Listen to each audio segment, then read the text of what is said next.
Hello and welcome to this, your daily briefing.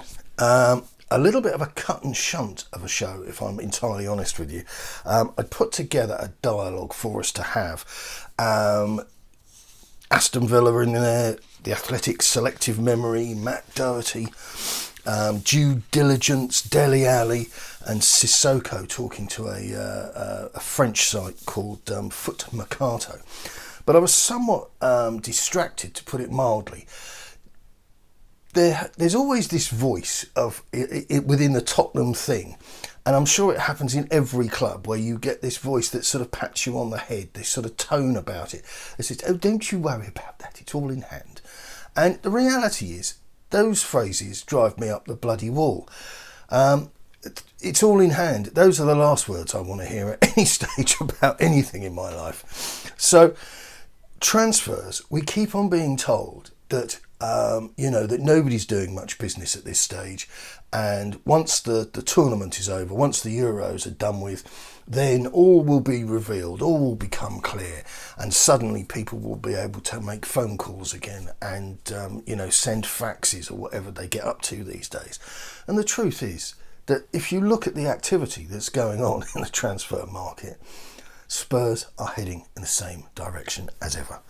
Let's spin through some of this stuff, and then we can. I've got the what's his name here, the iPad, so we can just spin through it. It's very straightforward, but it will just give us a sense of what is truly going on, opposed to being told what is going on, which is frequently an entirely different manner. So we've got the business with the squad and how Nuno might get hold of it and what he might sort of fashion from it. That's fine. But there's some stuff here which we really need to talk about. Toby Alderweireld is a good example. Numerous sources, outlets saying that he's looking to quit Spurs and move on. Well, I'm going to say it again. He's 32. So you need to kind of get over that and acknowledge that he's going the same way that Vertonghen and Moussa Dembele went. Players hit a certain age. The Premier League isn't particularly kind to players when they hit that point. The money's going to go back into the transfer rebuild, we're told, just like your Aunt Dolly's fiver in the birthday card to go towards something decent. But the Athletic in particular have a very selective memory, and which I find surprising, because they actually broke both of these stories when they used to be good, when they used to have those little italicised "The Athletic understands" bits in their articles. So we could just put that into the search thing and skim past the 3,500 words that told us something, in the main that we already knew in the most extraordinary detail. But the Athletic here, they're saying, that Toby will follow the same path as Vertonghen, Eriksen, and Danny Rose, and this is the Champions League final lineup is beginning to leave the nest. That was one of the most awful Tottenham games I've ever witnessed in my entire life. And so this isn't the kind of the demise of something fond and familiar. These are people that should have been out the door much faster and much sooner.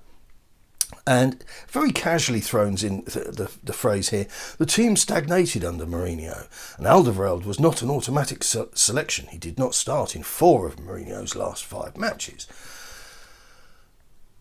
Toby, I think the guy's great, or I used to think he was great. I actually think he's still a great footballer, but he played up under Poch, and then he played up under Mourinho. Now, the details of that have yet to emerge, and I'm sure they will in due course.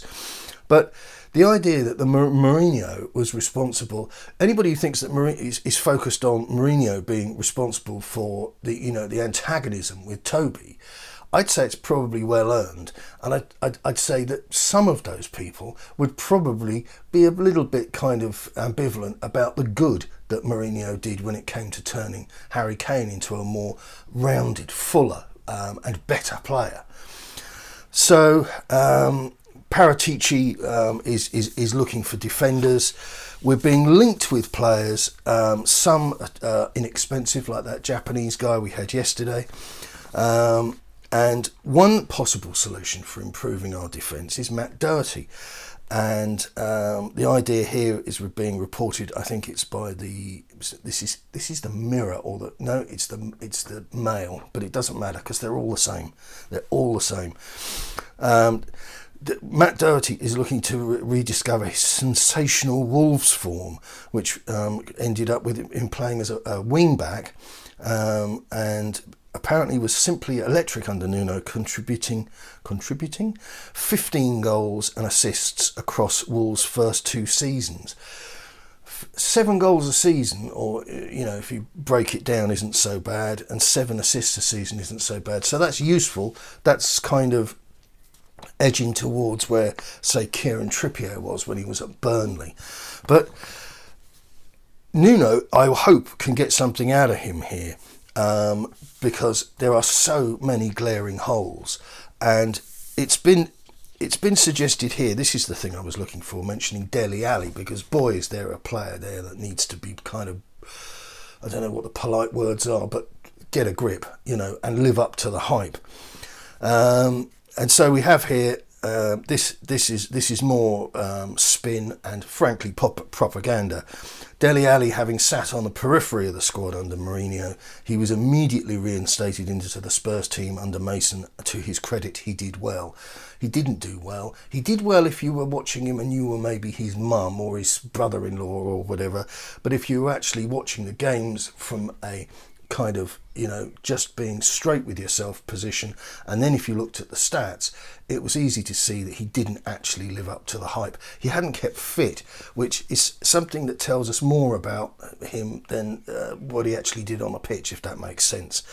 So he clearly took the business of being called out as being lazy, which should have embarrassed him into action by Mourinho, as an opportunity to just sit around and fiddle with his hair. So they talk about here that in the Mirror that Nuno didn't typically operate with an out-and-out number 10 at Wolves, which could be a problem for Ali, who might struggle to fit into the system. Personally, I hope we don't adopt anything like the football and the strategy, etc., that we saw at Wolves. Not because I'm massively down on Wolves, it's because I believe absolutely that this guy has been brought in to get the best out of the existing players that we have, because there isn't going to be a huge shake-up. And on the note of the huge shake-up, there's proper disinformation. Where are we? It was about, there we go, Aston Villa interest. This was in Harry Winks, and this came out about a month ago, 3, 4, 5 weeks ago.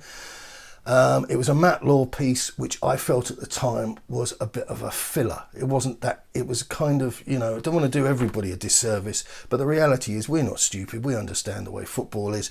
And if there isn't much going on, I know, finger in the air, I'll pick a player and link him with a possible move. Why Aston Villa would want Harry Winks is beyond me. But then that's because I respect Villa, but I don't have any time for Winks as a footballer. And the Athletic have dug this up and reheated it and are running it this morning, that now Winks wants to leave Spurs, and that would surely encourage Villa. I think Winks is holding on for dear life by his fingertips, and he'd be quite happy to stay at Tottenham until he retires. So that's as far as that goes. There's a little bit of a mention in the piece in the Mail about Ndombele, and this actually made me laugh out loud, because this goes back to the due diligence that wasn't undertaken by Levy and Hitchin when they bought him. 65 million quid they spent on this chap, and he had form. He had 2 incidences of form for problems with his weight and problems with his fitness before he came to Tottenham. And it made me laugh. There was the line here is, additionally, Nuno's emphasis on fitness and positional structure could be a major boost for Ndombele. A major boost. Can you imagine waking that guy up in the morning and saying to him, hey, today we're going to Hotspur Way and we're going to focus on fitness and positional structure. You can't see him leaping up doing star jumps at that news, can you? I hope he comes good. He was a really expensive buy. And we've seen glimpses which I've absolutely cooed over, you know, and he's had some fans purring with some of the work that he's done for Spurs, but it just isn't enough. So I'll dump the Sissoko thing because he's basically saying that Harry Kane deserves to win Premier League Championship. He deserves to win the title, and that Spurs have failed to do that. And in a nutshell, that Spurs have failed Harry Kane. And I think that's as close as you're going to get to the truth this week from any footballer talking. So what I wanted to spin through with you, and I'm not going to list all of them and everything, but just to give you a flavour, just to give you a sense of the activity that's going on there. So let's go straight to Spurs, because I'm the boy Hotspur, so that's the way we do it. Tottenham in, nobody, we knew that. So out, Paulo Gazzaniga, Danny Rose, Kazaya Sterling, never heard of him, and Juan Foyth. Now, the reality is that Juan Foyth and Danny Rose, with all of these guys, forget the Kazazaya guy, probably a great guy, don't know, probably a youth prospect or something like that. His contract's expired, so, you know. Juan Foyth clearly didn't fit under any coach, and he should have been moved on a lot sooner. He was loaned and then he's gone. That's great. Paulo Gazzaniga, I really feel for him. I think he was a pretty decent keeper. I'm not sure he's the world's best. But again, once Hart was brought into the equation, he definitely looked like he was surplus. So again, that was something that should have been addressed sooner. And Danny Rose, on a free to Watford, I wish Danny well, and I wish him to get peace, you know, find some peace.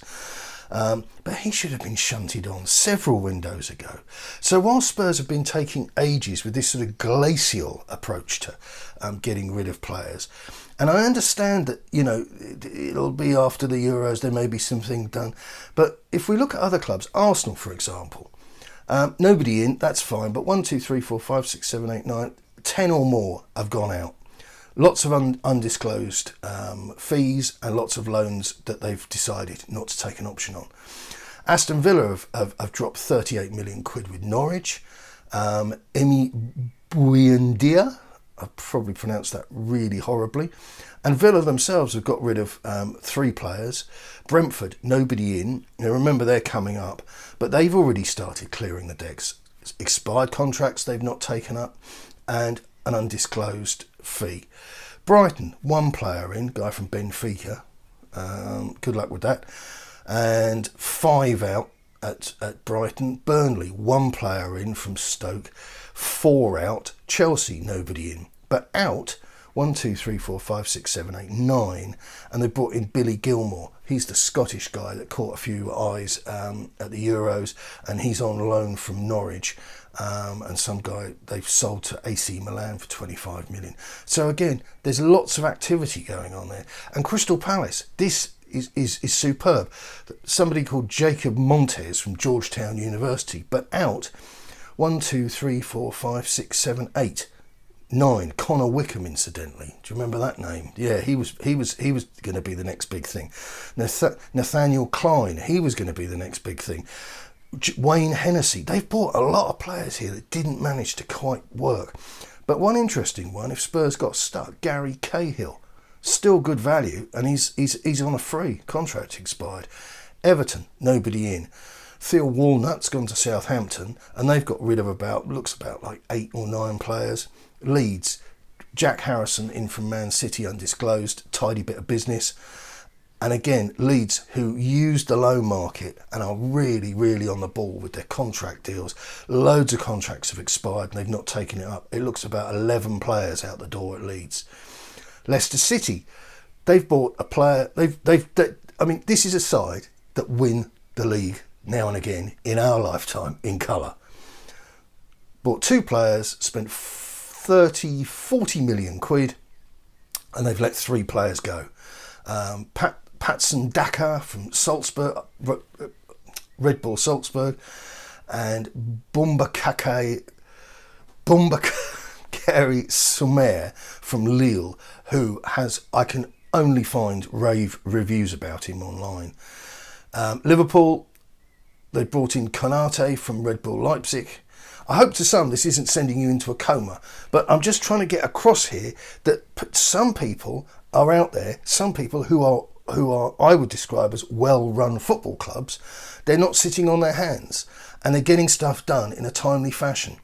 So, where are we? Liverpool, Manchester City, nobody in, but they've got rid of 8, 9. Manchester United, nobody in. They've got rid of 4. Newcastle, level bevel. Andy Carroll contract has expired. I can't see anybody wanting him. Norwich done a bit of business. Norwich have shed half a dozen or so. But the story across the board, Watford have 5 in, 5 out. Same with West Ham, really. Wolves a bit level bevel as well. But the point I'm making here, and it may be laboured, and if so I apologise, but nobody else is sat still. And nobody else that I can see on that list is getting rid of players that they could have got rid of sooner. I mean, I just mentioned Andy Carroll. There's a guy who was hanging on for grim death for his contract. No two ways about it. So it was probably difficult to get rid of him. But Danny Rose hadn't even been training. You know, we all saw in the Amazon documentary, Spurs are always slow to react and there's no succession planning. So if anybody says to you, yeah, Tottenham haven't done anything yet, but, you know, the Euros are on and there's still a long way to go, tell them to put summer 2021 transfers into Google, and that might raise their eyebrows. I don't know. Right, England game tonight. I'm on a bit of a high because the token bird bought me a Christmas present that never arrived. And in a surreal twist, I just thought it was, I don't know, a pair of socks or something. And it's one of those home perfect pour Phillips jobs. So it's arrived 7 months late, but on the day of an important England game. So you can imagine what I shall be doing later on this evening.